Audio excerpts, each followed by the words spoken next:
Morning, Bradley. Morning, Richard. How are you? Very well, thank you. How are you Hopefully, doing?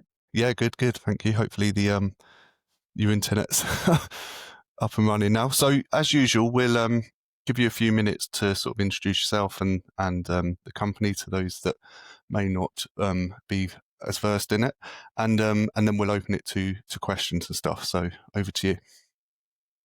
Great, sounds good. Thanks, Richard. And thanks, everybody, for taking the time to listen in to the presentation this morning. At Schroders, we think this is a really interesting point in time for the UK real estate market. And I think there are some really attractive points around Schroder Real Estate Investment Trust as well. And I'll take you through those as we flick through the slides. If there's one slide that you take away with you today, I would suggest it's this one, which is really the investment case for SREIT. So when we cut the slides at close of business on Wednesday, the dividend yield was 6.7%, and that's fully covered by earnings. So really attractive dividend yield there. But not only do we have this attractive dividend yield today, we think there's the opportunity for rental growth in our portfolio. And that's evidenced by our very high reversionary yield of 8.3%, which is more than 2% higher than the benchmark. As we get through the presentation, I'll explain what that means in terms of pound notes with respect to the dividend. We have a very robust balance sheet, which we believe provides dividend protection, and it gives us excellent visibility on our costs as we look forward and forecast the fund. Our average interest cost is 3.5%, and that is really underpinned by the strength of our long-term loan from Canada Life, which I'll touch on as we get through the presentation. The share price discount when we were cutting the slides was around 13%, and it's probably now closer to 11%.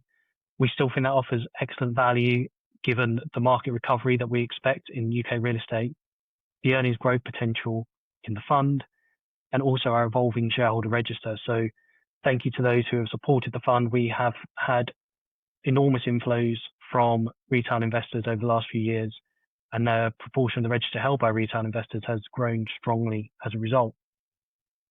We've got a really clear strategy with regards to real estate, and I'll explain that more clearly as we go forward through the slides. For those who don't know us, we have a kind of high-level summary slide here just to set out a few of the key facts on the fund. So the portfolio value is around £500 million. The NAV is just over £300 million. Key point regarding sector allocation for me is that 64% of the portfolio is allocated to either industrial, which is almost entirely multi-let industrial estates, or retail warehouse, so some form of warehouse. We think there are really strong supply-demand dynamics for both of those sectors, not least due to the ongoing trends around urbanization, so more people living in cities, and our multi-let industrial estates tend to be located on the edge of city centres. And also, online retail continues to steadily grow, and that creates opportunities on multi-let industrial estates. Regarding retail warehouses, people are definitely valuing more and more their time as a precious commodity, and they'd rather nip to the local retail warehouse, drive, park easily, visit a couple of shops, get a drive-through on the way home, and do that all very efficiently, rather than going to a town centre, which can be busy, difficult to park, or expensive to park. Investment performance is summarised in the bottom right-hand corner.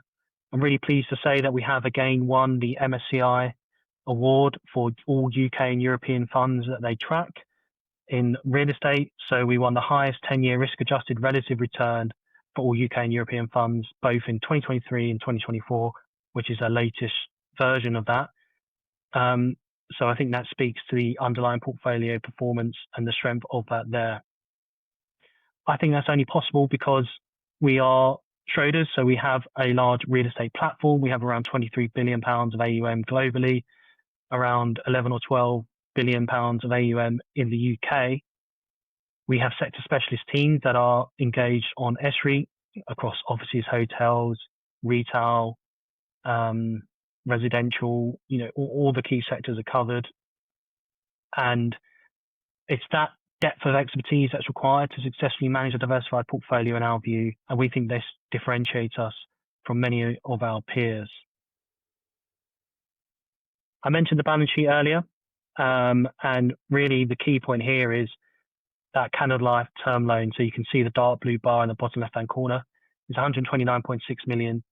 It's got an average maturity of almost 11 years, and it's fixed at an average interest cost of 2.5%. So extremely attractive debt. Interestingly, because it is a loan, it isn't marked to market in our financial statements. But if it was, the actual fair value of the loan is £18.5 million as at the 30th of June, and that's not reflected in our NAV. So that's upside to the NAV. We also have a tactical RCF. So that's the red and green bars there. It's £75 million in total. We've drawn £54.5 million as at the 30th of June. Part of that is hedged, so there's an interest rate cap of 4.25%, but SONIA is actually below that today. So it's floating around 4%, just over 4%, and that means the average interest costs on the RCF is the same, whether it's hedged or not, and that at the quarter end, so the June quarter end, was 5.9%. Overall, the loan to value, the net loan to value is 36.5%, which we're comfortable with, but we are working to bring that down to 35% or lower. And as I said before, the average interest cost is attractive at 3.5%. For those that don't know us, we are very much focused on income and driving that dividend. And you can see that over the period shown, which actually starts when we undertook the debt refinancing. So that's why we have such attractive debt. We undertook this refinancing in Q4 2019. And you can see that on the left-hand side, we immediately increased the dividend to pass on the savings from that debt refinancing to our shareholders. And since that point, so 0.772 pence per share for the quarterly dividend, that's been increased by 16% to today. So strong dividend growth, and we're working hard to try to continue to grow that dividend for shareholders, because we understand most of our shareholders own us for that income. A bit more detail on the investment performance here. I'd really just put out at the bottom right-hand corner where you can see that we're outperforming on a relative basis over all time periods. So, for example, over 5 years, we're outperforming the benchmark by 4% per annum. And that would have really go a long way to explain how we won that 10-year award from MSCI. Now, onto the market. You probably would have seen this week that the Bank of England held interest rates at 4%. It was a tight call, 5-4 split amongst the MPC. And what we're showing on the left-hand side is what the market expects the path of interest rates to be. So the red boxes going from top to bottom indicate where the market are implying interest rates will go. So a couple of cuts from now to the end of 2026. But what's interesting, I think, about the chart at the moment is it's not very clear. So, for example, in December, it's pretty much 50-50 as to whether it will be held or cut. Time will tell. And as the Bank of England said, it really depends on the outlook for inflation and the data that comes in around inflation as to whether they feel they can cut rates further. Of course, this is important for real estate because typically as rates come down, the valuation of real estate tends to go up. And we'll get to that on the next slide. Just briefly on the chart on the right-hand side, what we're showing here are the 10-year gilt yield. So that's the green line. The all property initial yield, which is the red line. So that's effectively your sort of going in income return on real estate. And then the blue bars represent the gap between those two lines.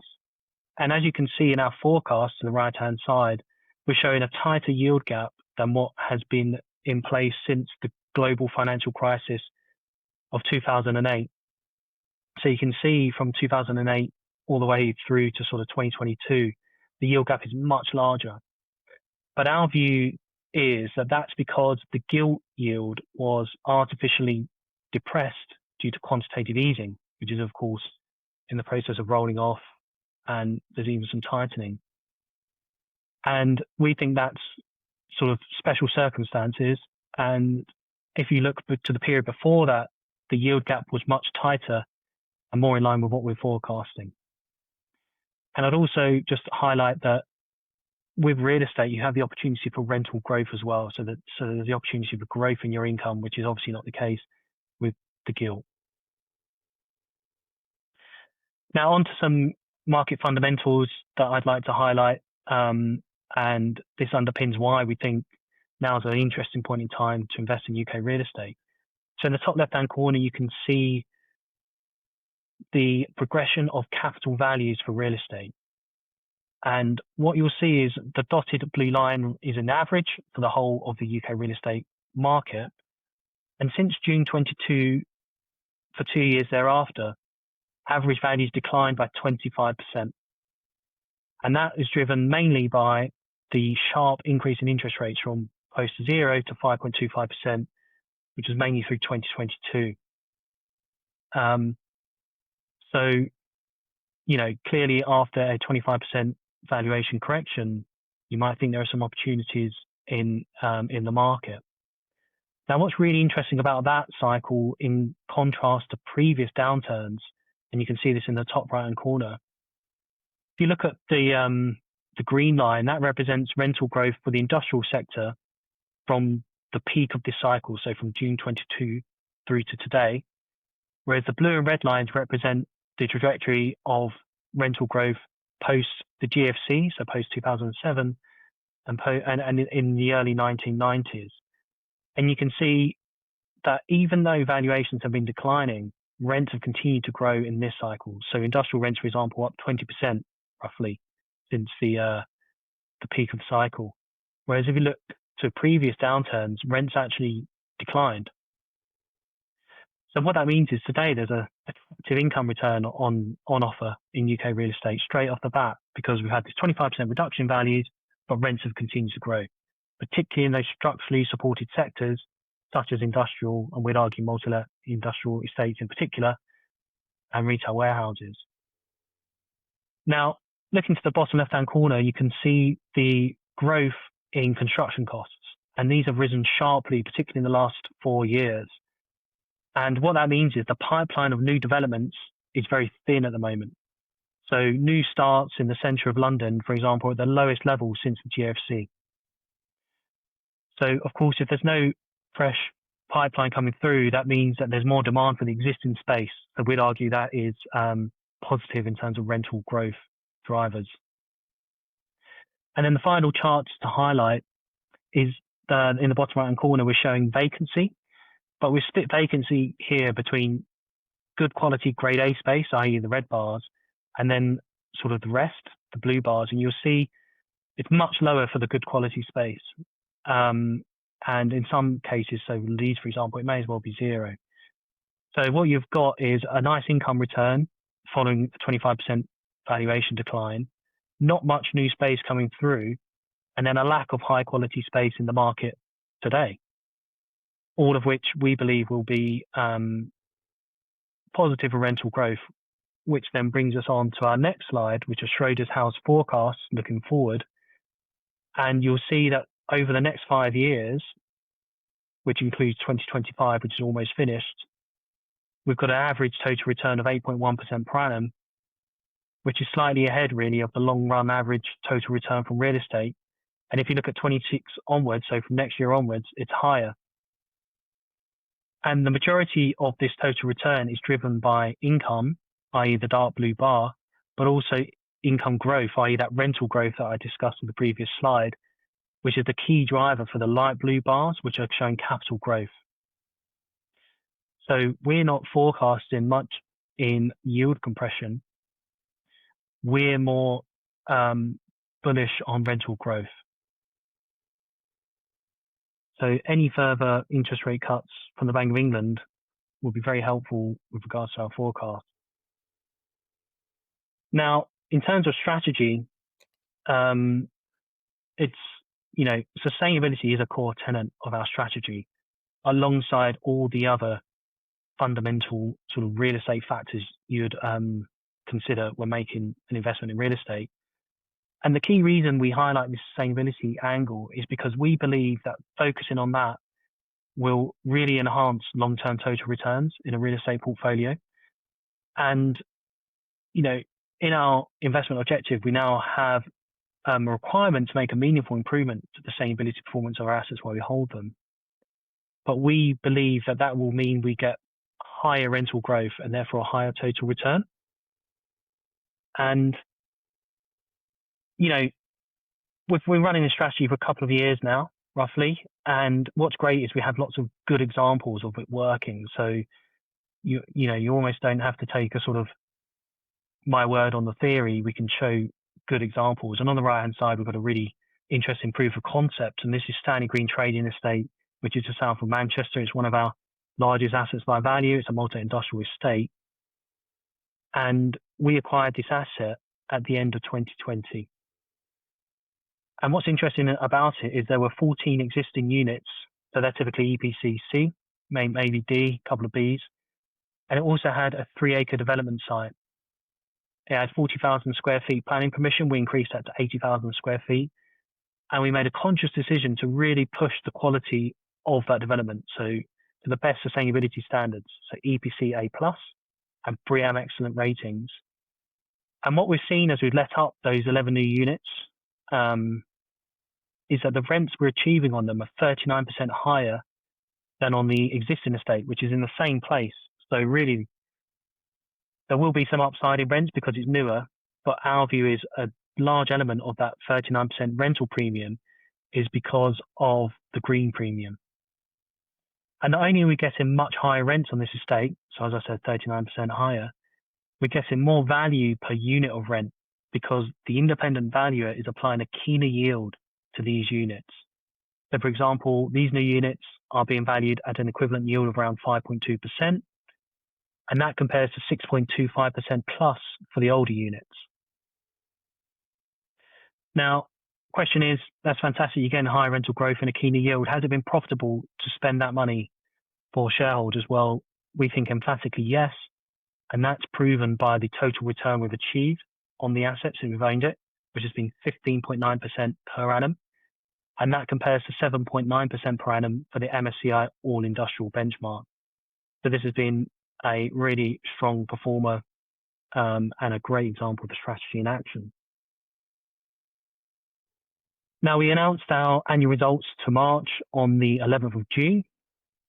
And what I've highlighted here on the left-hand side is progress since then, and there's been really strong progress. So excellent leasing momentum and lots of data here that you can sort of take away and read in your own time. But for me, the key points are that we are achieving rents on new leases or lease renewals and rent reviews that are significantly ahead of the previous passing levels. So for example, our lease renewals have been 18% ahead of the previous passing level, and our rent reviews have been 22% ahead of the previous passing levels. In addition, and a question we often get asked is, you have this fantastic rental reversion, so that reversionary yield I mentioned of 8.3%, which we will come back to shortly. Is it achievable? Well, what this data shows is not only is it achievable, but we are often exceeding it.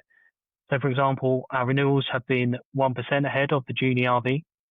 So we're already exceeding that June ERV today. And our rent reviews, sorry, the new leases have been 1% ahead of ERV as well. So we do think that rental reversion is achievable over time. We have made some disposals. There are 3 disposals that we've either completed or exchanged on. And the key point here is they are ahead or equal to book value. So that gives us confidence in our valuations and in our NAV. So for example, we sold an asset in Truro, 14% ahead of book. Asset in Leicester was 11% ahead of book. And an asset in Marlow has been 11% ahead of book. So, and that reference is as to when we strike the price, because what will often happen is real estate transactions take a number of weeks, even months. And we obviously furnish the value of all information they require to make a valuation of our assets. So they are aware of the sales processes. They know where the bids are. They know where we are with the legal negotiations. So then we'll mark the valuation to match those agreed prices. The final point on the left is cost control. So we think that we have a really tight handle on our costs. So the ongoing costs for the fund are 1.21% for the June quarter. That's slightly down on the year end, which is great. But a really important point here is, effective from the 1st of October, we have changed our management fee calculation. So previously the management fee was 90 basis points on NAV. It's now going to be 90 basis points, half on NAV and half on market capitalization. And the rationale for making that change is to enhance alignment between the manager and the shareholders so that our fee reflects the experience of shareholders. So we hope that that's appreciated. And given where the discount is, around 11, 12%, that means our fee is 6% lower. That's a saving to the fund. And I'm sure that you'll get the world's smallest violin out for the manager in terms of our slightly lower fee. But, we were really pleased to make that alignment. On the right-hand side, I've just shown 3 assets, and this is really to give you a flavour of what we get up to in our portfolio. We're very active managers. That's only possible because of the large team we have of specialists. And this is to give you assurance that we're working really hard to try to capture that reversion. Now, top left-hand corner, you can see St Anne's House, which is it's a mixed-use scheme in Manchester. So you have ground floor retail and then 5 floors of offices. It's in a really nice location on St Anne's Square, and it's near to the prime retail core. What we're doing here is undertaking an extensive refurbishment, and it really is extensive, of the basement, the ground floor, and the 5th floor. And to give you an example, so we had made a huge hole between the basement and the ground floor to include a spiral staircase to really take advantage of the space you had in the basement. We're adding wellness studios, podcast studios, meeting rooms, an institutional style reception. So it's a really great experience when you walk in the building. Now, the rationale for doing all of that is so that we can charge higher rents on the office space. And on the 5th floor, which we're refurbing, we're going to be quoting £28 per square foot, which is 74% higher than the previous passing level. So it shows what you can achieve with a more sustainable, attractive building where tenants are willing to pay higher rents. So in 4 years' time, we're targeting to double the rent here at this asset. So the passing rent's around £750,000. Target rent would be £1.5 million. And when we started the project around a year ago, we forecast an IRR on this project of around 13% per annum. So yeah, again, goes back to that profitability point. Great to spend the money, but is it profitable? We think in this case it will be. Top right-hand corner is Millshore Industrial Estate, which is on the edge of Leeds city centre. This is our 2nd largest asset by value. To give you just a brief background on the asset, this has been a really strong performer since we acquired it in 2015. So it's delivered a total return of around 12% per annum, which compares to around 10% per annum for the MSCI All Industrial benchmark. It's a very large asset, as you can see from this aerial photo. It's got 460,000 square feet of space available to let. It's across 28 acres. It's close to the M62 motorway. And as I said, it's on the city centre, edge of the city centre. Interestingly, in Leeds, they've got a really low vacancy rate for industrial, so it's around 3%. That compares to just over 5% for the UK market overall. And what we have at the moment is we've just taken back one of the largest units on the estate. So it's around 50,000 square feet. We got it back in June. We're undertaking a brown to green refurb, just like we're doing at St Anne's, just like we did at Stanley Green. And we are aiming to increase the rent post that refurb by 86%. And actually, it's under offer, and we're hoping to exchange an agreement for lease imminently on that one. So hopefully we can update you with our interim results on the 27th of November. And again, the question is, has it been profitable to undertake that significant refurbishment to bring the EPC up to an A? Our analysis shows it will be. So our appraisal shows a net uplift in value of 1.1 to 1.5 million pounds. So that's taking into account the valuation post-works and post-lease, and then all the costs to get there, including the current site value, tenant incentives, etc. So, we think that's a fantastic initiative. Bottom left-hand corner is Headingley Central in Leeds. You may know this. It's on Otley Road and is the start of the infamous Otley Run. So anyone who went to university in that area. So this is prominently located. It's a town centre scheme anchored by core convenience, retail and leisure, such as Premier Inn Hotels, Sainsbury's, the Gym Group. We've just opened a McDonald's there, 25-year lease with a break at year 15. And the rent on that McDonald's, so just to give you some background, so McDonald's have taken half the unit that Wilkinson's used to occupy. Now, of course, Wilkinson's went bust a couple of years ago. We split the unit in half. McDonald's have taken half. The other half is under offer to a national grocery operator who you'll definitely have heard of. And interestingly, the McDonald's rent is 28% higher than the previous passing rent on a per square foot basis. And then the final example I want to give, lots going on in the portfolio, so lots to talk about. But in the final example, in the bottom right-hand corner, is one of our retail warehouse schemes. So this is Churchill Way West in Salisbury. We've got 3 units there next to a Waitrose with a huge car park, so excellent lineup. Of the 3 units, 1 is let to Sports Direct, and the other 2 were let to Smith's Toys and HomeSense. And we let those leases run down to expiry because we felt that we could get in a stronger tenant. And what we actually ended up having was a bidding war between Lidl and Aldi, which meant we were able to push really attractive terms. Eventually, Lidl won the sort of auction. And what's really important to Lidl and important to us is the sustainability performance of the asset. So the works we're undertaking as we speak are to bring the unit up to an EPCA. Lidl will be installing PVs on the roof. And the bottom line is that the rent that Lidl are going to be paying is 67% higher than the previous passing rent on a per square foot basis. It's a 25-year lease with a break at year 20, which are a fantastic covenant. And I think that they're going to trade really well there. So again, watch this space for further updates as the works progress. And again, question, is this profitable? Well, when we undertook the analysis at the time, this was delivering a double-digit income return on cost. So we think absolutely yes. Now, interestingly, these 4 examples, whilst we have been incurring costs in terms of CapEx and our live examples, they haven't actually, the upside hasn't affected our P&L yet because the rents aren't yet coming in. So, this is upside to come. Very briefly on the portfolio on the left-hand side, we've shown some important metrics. Got a really diversified tenant base with more than 300 tenants, which is highlighted on the left-hand side there. That spread risks, obviously, across a broader base of tenants, and we think makes the portfolio more resilient. And then we've highlighted the really attractive income yield, so 5.6% net initial yield and an 8.3% reversionary yield. And I'll just show you what that means on my final slide coming up next. And I discussed the portfolio allocations earlier.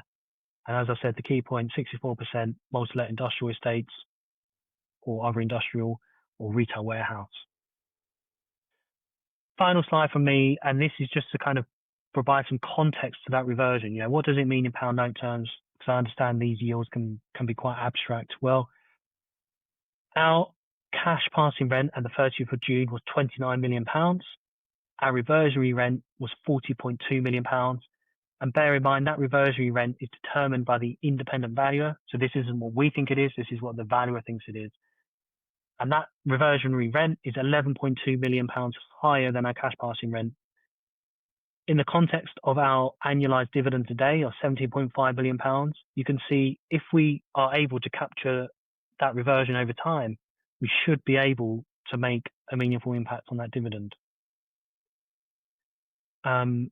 In terms of steps to get there, well, we have fixed uplifts in our leases, so contractual fixed uplifts in our leases in the 12 months to June 26 of £4.3 million. More than half of that relates to our largest tenant, the University of Law, who are in rent-free until October, so they're now paying us cash rent again.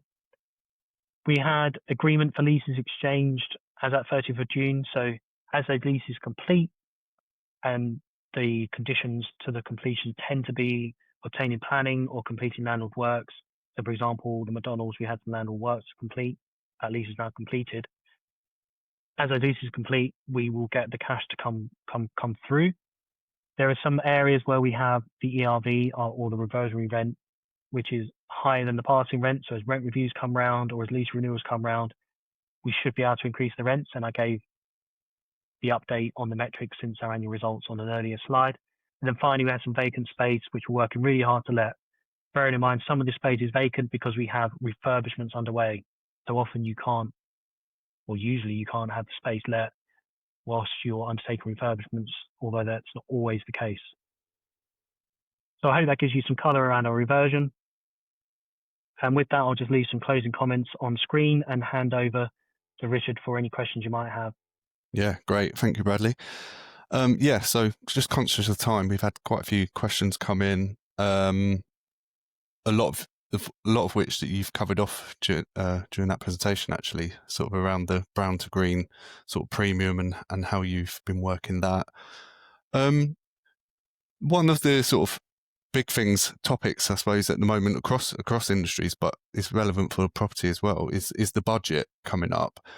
What do you foresee coming up there, and how do you think that will sort of relate to the property industry and to your fund as a whole? Yeah, great question. And, clearly it's going to be a really important budget coming up at the end of the month. I think at a high level, investors will often look at the gilt yield, particularly, the 10-year gilt yield, as a bit of a yardstick by which to measure property valuations. And, does property look attractive? And we showed that on a slide earlier. And so I think if markets are assured by the budget, if they feel that fiscal policy and the UK's finances are under control, that could be helpful for real estate if that brings the 10-year gilt yield down. So through the year, it's been the 10-year gilt's been as high as sort of 4.9%. It's currently around 4.5%. And in our forecast, we expect it to decline to 4%. But of course, we need some reassuring sort of actions from the government in this budget. So I think that's an important factor at a high level.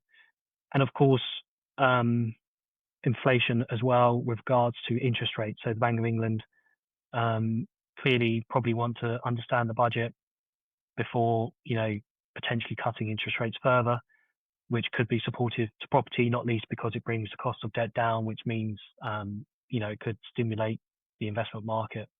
So for me, I think it's more those high level macro factors that we'll be looking at. Cool. Yeah. You obviously had a couple of slides there on your asset allocation, the sectors that you're looking at and stuff. Are you happy with that at the moment, or are you looking at?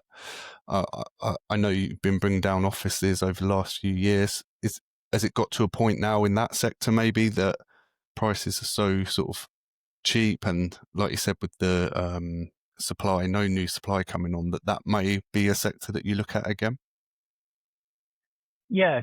I mean, good question. So in terms of our allocations, I mean, we have to consider the strategy overall, which is to pay this attractive dividend yield. So when we're thinking about sectors and locations to invest in, we always need to be mindful that we need to be buying at a certain yield. So that's what is great about the multi-let industrial estates and retail warehouses, although retail warehouses are probably, the yields have come in a bit over the last sort of 18 months. You can buy them at attractive yields because they require very active management. You're required to take on property risk, void risk, tenant, you have to manage lots of tenants.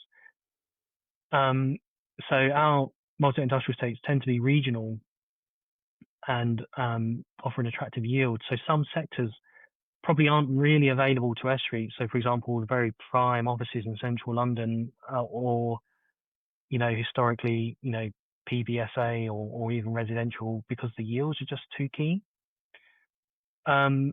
So we're really happy with our multi-industrial estates and retail warehouses, and we have been investing most of our capital into those sectors, whether that's through capex or acquisitions over the last sort of 5 years. In terms of offices, the average office valuation, as you saw on the chart earlier, has declined by around 35%. Now, there's obviously good reason for that, with a sort of structural shift in my mind of hybrid working and a tendency to want to be in very central locations surrounded by great amenity with fantastic transport links, which has meant some office space is just no longer fit for purpose. But absolutely, there are opportunities in offices. Have to be really careful and selective. We really like our office exposure where it's, in the big six, so Manchester, for example, Edinburgh. But yeah, as I said, it's really just about being careful, because just a final point on this, looking historically, or certainly in the last probably decade, the real estate sectors have been really polarized in terms of their returns. So industrial has been, phenomenally strong, driven by really clear structural trends, whereas retail has been the opposite. Obviously, the other side of that online retail trade. Whereas I think looking forward, that polarization will be less, and it's more about picking, stock picking within the sectors and getting that right. And actually, our house performance tends to be driven by that stock selection, which is comforting. Cool. I was talking about brown to green then, and just I said that question came in about obviously, I'll paraphrase here, but sustainability has sort of moved down the agenda a bit now. So why would you bake sustainability objectives into your investment policy? Do you want to sort of put the case forward for why you did that? Yeah, absolutely, and certainly, globally, there has been a sort of general shift, particularly driven by the US, obviously away from that. But property is different; it's a real asset. So, and there are real drivers behind why we're undertaking on this strategy. And as I said, fundamentally, it's because it will, we believe, help us deliver better long-term total return. So tenants will pay the higher rent for a more sustainable property. That's because they want to keep their bills down. They want to attract their staff to the office and retain them. And they also have their own net zero carbon targets. And bear in mind, we're in the UK here. So they need good space, because often for many businesses, their real estate footprint is a large element of their carbon footprint. Mm. And then investors are willing to pay a keener yield for high quality, sustainable space because it lets more quickly. There's lots of evidence for that. There's less vacancy. You get higher rents. And I've given some examples in our portfolio where we're seeing that live. There's less capex risk, and there's less risk of obsolescence in the long run. So these big sort of structural factors mean that we think the strategy still stands. And like I said, the best argument I can give is to keep showing case studies where we are increasing the rents and where we are increasing valuations off the back of the work we're undertaking. Cool. All right. The elephant in the room has sort of reared its head. We had a couple of questions on London Metric and their stake that they bought in the company the other week. Question here: can you elaborate on the discussions with London Metric and possible outcomes, and what defence mechanisms do you have? I mean, as you probably understand, Richard, I can't comment on individual shareholders and what their plans may be. In terms of defence, I mean, it's not really something. We're always trying to do what's best for shareholders. So in my mind, what we're trying to do is what we can control, which is grow that rent, control costs, try to grow that dividend, deliver excellent investment performance, and we have delivered strong performance as evidenced by that MSCI 10-year award. That's a serious award to win. And I think if we look at the 5-year total return of SREIT, it's been very strong relative to peers. And if we look at the last year and the previous year, so 2020, so the year to June this year and the year to June the prior year, we're looking at sort of 30% total return in the year to June. I can't, if we can flick to the appendix, I've actually got the figures there.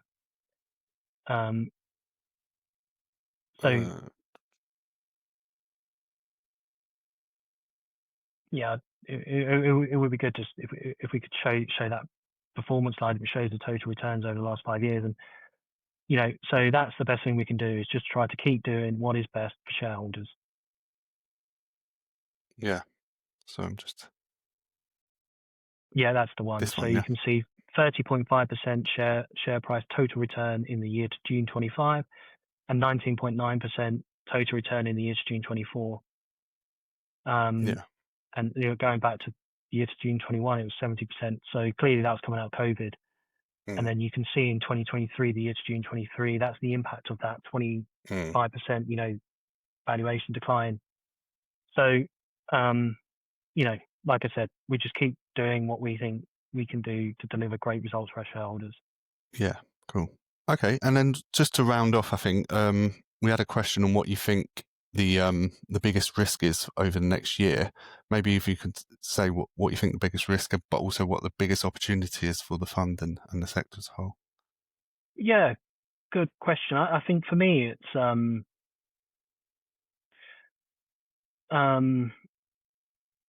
so transaction volumes have been a bit lower the last couple of years, last 2 or 3 years, and that's largely sentiment, both